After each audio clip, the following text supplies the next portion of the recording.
Hello good morning students, welcome to standard 12th computer subject. तो सबसे पहले हम अपनी टेक्स्ट बुक, अपने सिलेबस का इंट्रोडक्शन जो है वो देखेंगे। तो हमारे पास 13 chapter, we have 13 chapter in computer subject. All chapters are compulsory till now. तो 13 चैप्टर में जो हमारा फर्स्ट चैप्टर है वो होगा HTML फॉर्म के बारे में। We will know about HTML form, how to create a HTML form, how to develop a HTML form, how to run HTML form। तो ये HTML फॉर्म के बारे में हम जो है वो फर्स्ट चैप्टर में इंट्रोडक्शन देखेंगे। टोटली वो हमारा theory and practical both portion जो है इसमें इंक्लूड है।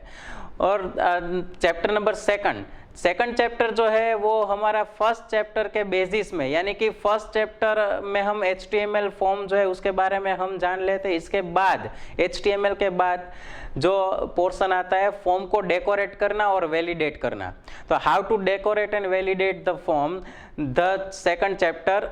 तो सेकंड चैप्टर जो है वो हमें ये सिखाएगा कि HTML से जो आपने डेवलप किया है फॉर्म, उसको हम कैसे डेकोरेट करें और कैसे उसको वैलिडेट करें। तो डेकोरेट करने के लिए हम सेकंड चैप्टर में सीखेंगे CSS के बारे में, cascading style sheet. And the second things for validation of form, that is the JavaScript. तो जावास्क्रिप्ट से हम सीखेंगे how to validate a form.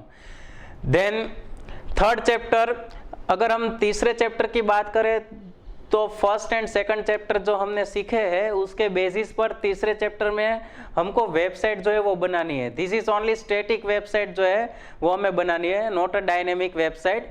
जो हमने फर्स्ट 2 चैप्टर में जो भी सीखा है उसकी हेल्प से हमें जो है वो तीसरे चैप्टर में स्टैटिक वेबसाइट जो है वो बनानी है, HTML, जावास्क्रिप्ट और CSS का यूज करके। तो सबसे इजी है। तो ये 3 चैप्टर जो है, there are 3 chapters about HTML, JavaScript and CSS and how to make a static website. तो ये तीनों चैप्टर जो है वो प्रैक्टिकल एंड थियरी दोनों पोर्शन इसमें इन्वॉल्व है। हमें दोनों में ध्यान देना पड़ेगा, प्रैक्टिकल में भी और थियरी में भी। और उसके बाद जो है वो चैप्टर नंबर 4 एंड 5। तो चैप्टर नंबर 4 जो है वो ई-कॉमर्स का चैप्टर, इंट्रोडक्शन ऑफ ई-कॉमर्स। तो ये टोटली थियरी चैप्टर है। ई कॉमर्स के पोर्शन, ई कॉमर्स तो हम आज इससे हम फेमिलियर ही है ई कॉमर्स वर्ड से, जो हम आज हम इंटरनेट के माध्यम से जो घर बैठे बैठे वो टिकट बुकिंग करते हैं, घर बैठे बैठे किसी भी चीज़ जो है वो उसको ऑर्डर करते हैं। अमेजोन से, फ्लिपकार्ट से हम वो स्टॉक मैनेजमेंट करते हैं हम, और फंड ट्रांसफ़र जो है, मनी ट्रांसफ़र जो है वो हम अपने एक अकाउंट से दूसरे अकाउंट में जो है वो बिलिंग पेमेंट जो है वो करते हैं। तो ये सब पोर्शन जो है वो ई कॉमर्स में इन्वॉल्व है। हम उसके बारे में इंट्रोडक्शन देखेंगे इस चैप्टर में। उसके बाद चैप्टर नंबर 5 होगा। चैप्टर नंबर 5 भी टोटली थियरी चैप्टर है। एम कॉमर्स यानी कि मोबाइल कॉमर्स। तो मोबाइल कॉमर्स यानी कि मोबाइल के माध्यम से, by the help of mobile, तो हम मोबाइल के माध्यम से कौन कौन से वर्क जो है वो ई कॉमर्स के कर सकते हैं। ई कॉमर्स के बेसिस पर ये चैप्टर है एम कॉमर्स। अगर ई कॉमर्स जो मोबाइल पे हम यूज करें तो ये पूरा चैप्टर जो है वो क्या हो गया, एम कॉमर्स हो गया। तो एम कॉमर्स में टोटली फोकस ऑन मोबाइल, यानी कि स्मॉल स्क्रीन पे फोकस किया गया है। मोबाइल के यूज, मोबाइल को हम ध्यान में रख के वो हमें कितना यूजफुल होता है by the help of internet is compulsory. तो इंटरनेट के माध्यम से मोबाइल द्वारा जो कुछ भी अभी वर्क कर सकते हैं। देखिए, जैसे कि सोशल मीडिया हम हैंडल करते हैं, कोई भी हमें बाहर से हमें कुछ खरीदना हो, कुछ परचेस करना हो, या फिर कुछ स्टॉक मैनेजमेंट करना हो, या फिर कुछ फंड ट्रांसफ़र करना हो एक अकाउंट से दूसरे अकाउंट में, तो उसमें जो है वो मोबाइल से ही हम कर सकते हैं। तो मोबाइल का जो इम्पोर्टेंस है कि आज मोबाइल जो है वो कितना इम्पोर्टेंस है, मोबाइल से हम कौन कौन से वर्क कर सकते हैं, उसके बेनिफिट्स, उसकी लिमिटेशंस, उसकी एप्लीकेशंस, ये सब जो है वो हमें ये चैप्टर नंबर 5 में है, हमको कहा गया है इंट्रोडक्शन टू एम कॉमर्स में। तो ये 4th एंड 5 चैप्टर जो है वो रिलेटेड चैप्टर्स है एंड टोटली थियरी चैप्टर है। तो उसमें कोई प्रैक्टिकल पोर्शन नहीं है। वो दोनों चैप्टर जो है वो लाइव कंसेप्ट है, इसलिए हमें मजा भी आएगा वो सीखने में, समझने में। उसके बाद के जो चैप्टर है, चैप्टर नंबर 6, चैप्टर नंबर 6 जो है वो टोटली थियोरी चैप्टर, बट उसके बाद वो चैप्टर नंबर 6 जो है वो ऑब्जेक्ट एंड क्लासेस के बारे में, ऑब्जेक्ट ओरिएंटेड प्रोग्रामिंग बारे में है, ऑब्जेक्ट ओरिएंटेड कंसेप्ट। तो ऑब्जेक्ट ओरिएंटेड कंसेप्ट जो है वो प्रोग्रामिंग लैंग्वेज का पॉइंट है। प्रोग्रामिंग लैंग्वेज हमारे आईटी फील्ड में जो सॉफ्टवेयर जो है वो डेवलप होते हैं, वेबसाइट डेवलप होती है, गेम्स डेवलप होती है, एप्लीकेशंस, मोबाइल एप्लीकेशंस जो डेवलप होती है, तो ये सब जो उसके पीछे कोडिंग जो रहता है, तो कोडिंग जो है वो उसका प्लेटफॉर्म क्या है, प्रोग्रामिंग प्लेटफॉर्म है। तो प्रोग्रामिंग लैंग्वेज का एक टाइप से object oriented programming. There are two types of programming language, the procedure oriented programming language and object oriented programming language. तो ऑब्जेक्ट ओरिएंटेड प्रोग्रामिंग लैंग्वेज की थियरी जो है वो हमें चैप्टर नंबर 6 में दी गई है। What is object, what is class, what is polymorphism, what is data abstraction, ये सभी कंसेप्ट जो है वो थियरी में हमको ये चैप्टर नंबर 6 में सिखाया गया है। क्योंकि ये अगर हम थियरी में अच्छी तरह से पढ़ेंगे चैप्टर नंबर 6 में ओओपी कंसेप्ट, तो हमें ये आने वाले चैप्टर, उसके बाद के जो चैप्टर है 7 से लेके 11 चैप्टर तक, ये 5 चैप्टर जो है वो टोटली प्रैक्टिकल पोर्शन है, वो on the basis of chapter number 6। तो चैप्टर नंबर 6 में हमें जो थियरी कंसेप्ट सीखने को हमें मिलेंगे, उसको हमें प्रैक्टिकली अप्लाई करना है chapter number 7 to chapter number 11। ये टोटली ओओपी प्रोग्रामिंग लैंग्वेज के बेसिस पर ये 5 चैप्टर रहेंगे। और प्रोग्रामिंग लैंग्वेज रहेगी जावा। ये जावा मार्केट जो है आजकल फर्स्ट नंबर पे है, वो चाहे मोबाइल एप्लीकेशन हो या चाहे सॉफ्टवेयर हो या चाहे एंड्रॉयड जो है वो भी जावा के बेसिस पर उसकी एप्लीकेशन बनती है। वो ऑपरेटिंग सिस्टम जो है वो जावा कोडिंग बेस पर जो है वो एंड्रॉयड क्रिएट हुआ है। और आईओएस में भी बेसिक कोडिंग जो है वो जावा की ही है। और हम जितनी भी गेम्स खेलते हैं मोबाइल प्लेटफॉर्म पे या फिर किसी भी प्लेटफॉर्म पे जितनी भी गेम्स खेलते हैं, वो गेम्स के पीछे जो सोर्स कोड होता है वो जावा का ही होता है। इसलिए this is most important feature in IT field. Java is a strong platform. अगर आप कोई आफ्टर द 12th स्टैंडर्ड, बराबर आफ्टर द 12th स्टैंडर्ड आपको आईटी फील्ड में अगर इंटरेस्ट रखते हैं तो आपको जावा पे जो है वो ध्यान देना पड़ेगा। अगर इंटरेस्ट नहीं रखते तो भी ध्यान देना पड़ेगा, क्योंकि एग्जाम में तो ये 12th की एग्जाम को सभी को पास करनी है, आगे कंप्यूटर में जाए या ना जाए, लेकिन 12th तो सभी के पास पेपर एक ही होगा एनुअल एग्जाम में। तो आपको ये जो 5 चैप्टर जो है वो जावा के जितने भी आप इंटरेस्ट पूर्वक आप सीखेंगे उतना आपको फायदा होगा और कुछ सीखने को मिलेगा। और आपकी प्रोग्रामिंग लैंग्वेज जो है वो ये स्किल जो है वो आपकी थोड़ी इंप्रूव होगी। और आगे अगर आप कंप्यूटर में जाएंगे तो आपको थोड़ी सरलता रहेगी, आपको कुछ नया नहीं लगेगा, कुछ हार्ड नहीं लगेगा। तो ये जो 11 चैप्टर तक है, चैप्टर नंबर 7 से 11 लेके आपको जावा प्लेटफॉर्म पे जो है वो सीखना है। Java platform core Java, basic Java है, एडवांस लेवल का कोई भी कंसेप्ट नहीं है, क्योंकि ये आप सिर्फ 12th स्टैंडर्ड में हो। एडवांस लेवल का आता है ग्रेजुएशन पोस्ट ग्रेजुएशन में। और उसके बाद का चैप्टर नंबर 12 जो है वो लेटेक्स। तो लेटेक्स जो है वो क्या है, लेटेक्स जो है वो डॉक्यूमेंट एडिटर है, डॉक्यूमेंट एडिटर टूल्स है। जैसे हमारा वर्ड, एक्सेल, पावर पॉइंट है, उसी तरह ये लेटेक्स नाम का एक डॉक्यूमेंट टूल्स है, जिसके हेल्प से हम क्या कर सकते हैं, हमारे डॉक्यूमेंट को क्रिएट कर सकते हैं, एडिट कर सकते हैं, उसमें मैथमेटिकल कंसेप्ट जो है वो इन्वॉल्व कर सकते हैं, उसके यूज से जो ग्राफ जो है वगैरह हम बना सकते हैं। तो ये लेटेक्स नाम का टूल्स जो है वो इंडिया में जो काफ़ी ज़्यादा तो यूज होता है वो तो मैंने नहीं सुना, लेकिन आउट ऑफ कंट्री में ये लेटेक्स टूल्स जो है वो ज़्यादा से ज़्यादा डॉक्यूमेंट एडिटर और ज़्यादा से ज़्यादा मैथमेटिकल इम्प्लीमेंटेशन के लिए जो है वो यूज़ होता है। तो ये 12th चैप्टर जो है वो लेटेक्स का इंट्रोडक्शन रहेगा। और लास्ट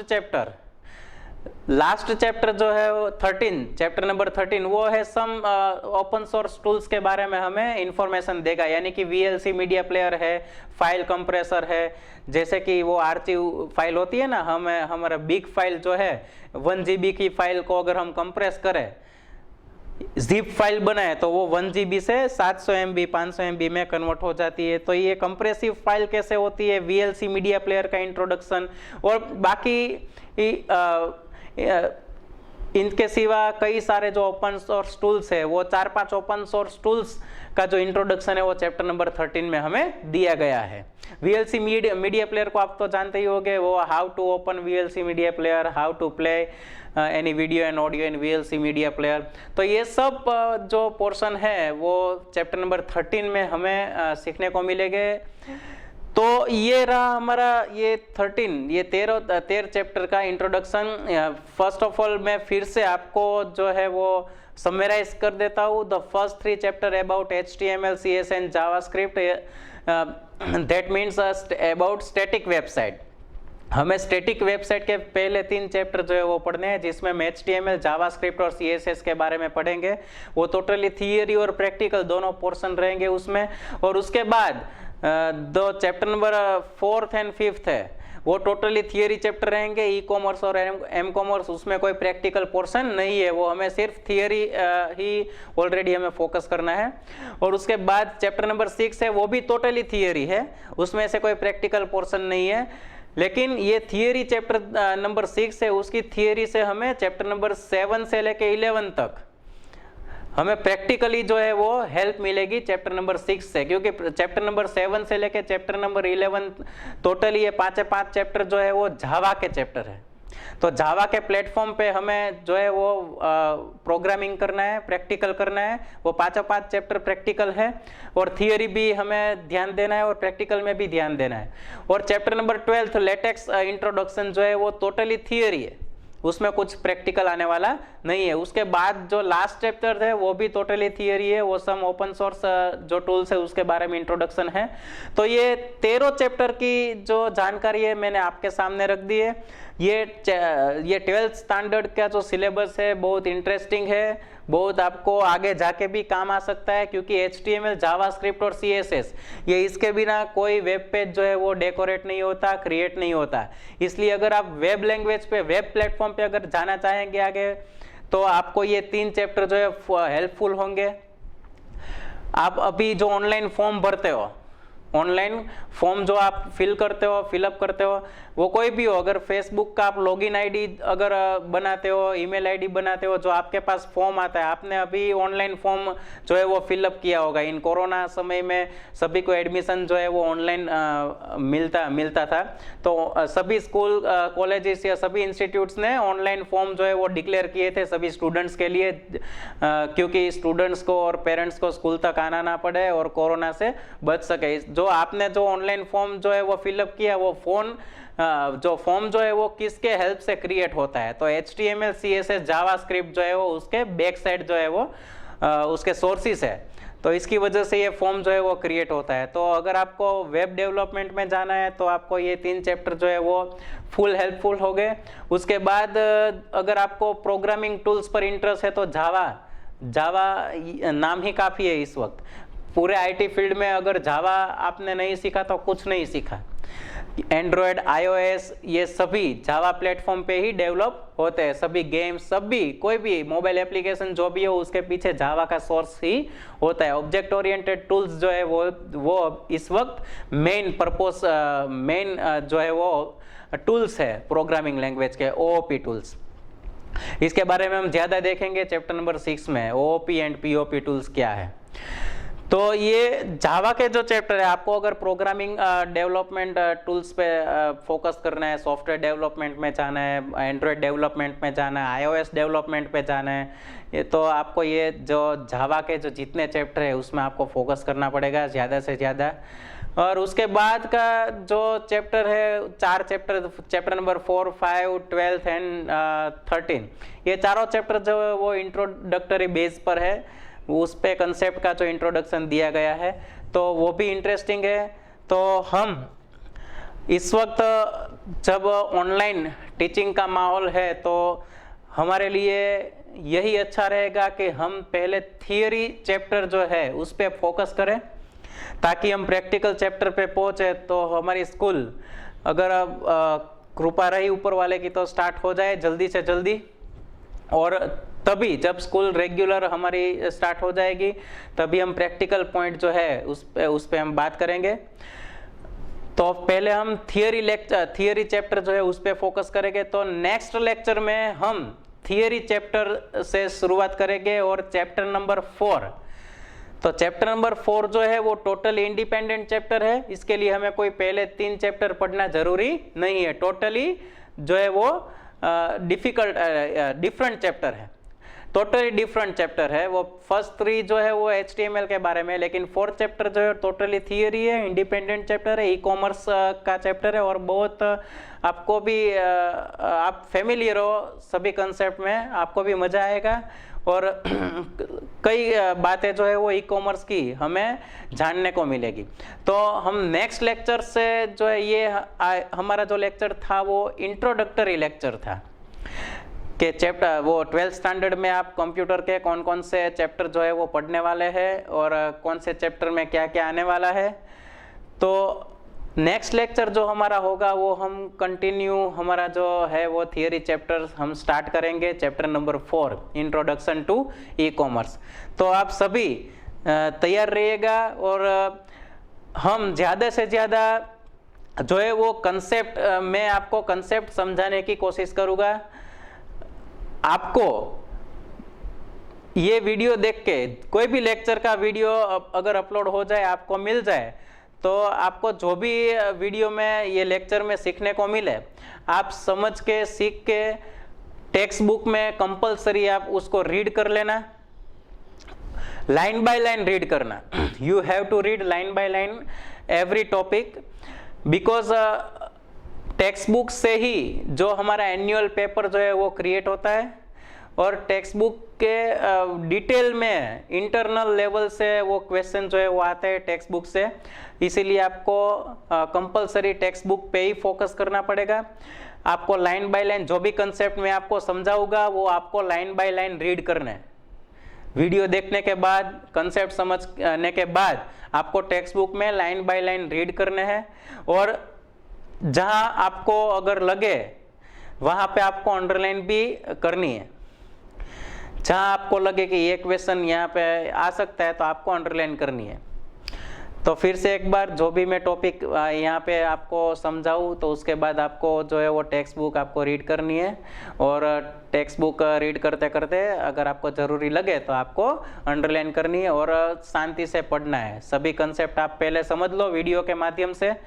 लेक्चर में जो कोई भी कंसेप्ट मैं यहाँ से आपको सिखाने की कोशिश करूँगा तो आप ज़रूर ध्यान से वो देखना समयसर। जैसे अदर सब्जेक्ट के आप जो सीरियसली वीडियो देखते हो, सीरियसली आप कुछ इनमें से सीखते हो, कैचअप करते हो, वैसे ही मूड जो है वो इसी सब्जेक्ट में रखना तो आपको ज़्यादा मज़ा आएगा। इसको इग्नोर मत करना क्योंकि करंट ईयर में जो 12th कॉमर्स का जो रिजल्ट आया है कंप्यूटर सब्जेक्ट का, बहुत हार्ड रिजल्ट आया है क्योंकि कॉमर्स वाले स्टूडेंट ने इग्नोर किया था कंप्यूटर सब्जेक्ट को। तो ज़्यादा से ज़्यादा जो है गुजरात में कंप्यूटर में जो है वो कम रिजल्ट आया है। 12 कॉमर्स का, साइंस का अच्छा आया है, साइंस के स्टूडेंट होते ही अच्छे हैं और आप सब लोग भी ब्राइट हो, मैं सबको जानता हूँ 11 से। तो आप सब पावरफुल स्टूडेंट हो तो आपका इंटरेस्ट जो और सब्जेक्ट में है तो इसी सब्जेक्ट में भी ऐसा ही रखना और टाइम टू टाइम ये जो वीडियो जो है वो अटेंड करना और वीडियो अटेंड करने के बाद जो भी कंसेप्ट आपको लेक्चर में सिखाया है उस कंसेप्ट को आप टेक्स्ट बुक में रीड करना और अंडरलाइन करते रहना तो आपको एग्जाम में जो है वो थोड़ी सरलता रहेगी। तो स्टूडेंट हम नेक्स्ट लेक्चर में स्टार्ट करेंगे chapter number 4 e-commerce. Then ready रहना। अगर हो सके तो आप पहले ये चैप्टर ध्यान से पढ़ लेना। किसी स्टूडेंट की ऐसी स्टाइल होती है कि पहले वो पढ़ लेता है फिर समझाए तो माइंड में सेट हो जाता है। किसी स्टूडेंट की ऐसी स्टाइल होती है पहले अगर वो समझ ले फिर पढ़े तो याद रहता है। तो जैसी जिसकी स्टाइल, तो आपको जो भी मेथड अच्छी लगे तो आप ऐसा ही करना। हम नेक्स्ट लेक्चर से चैप्टर नंबर 4 जो है वो स्टार्ट कर रहे हैं। तब तक के लिए स्टे सेफ, स्टे होम। नमस्कार, गुड मॉर्निंग।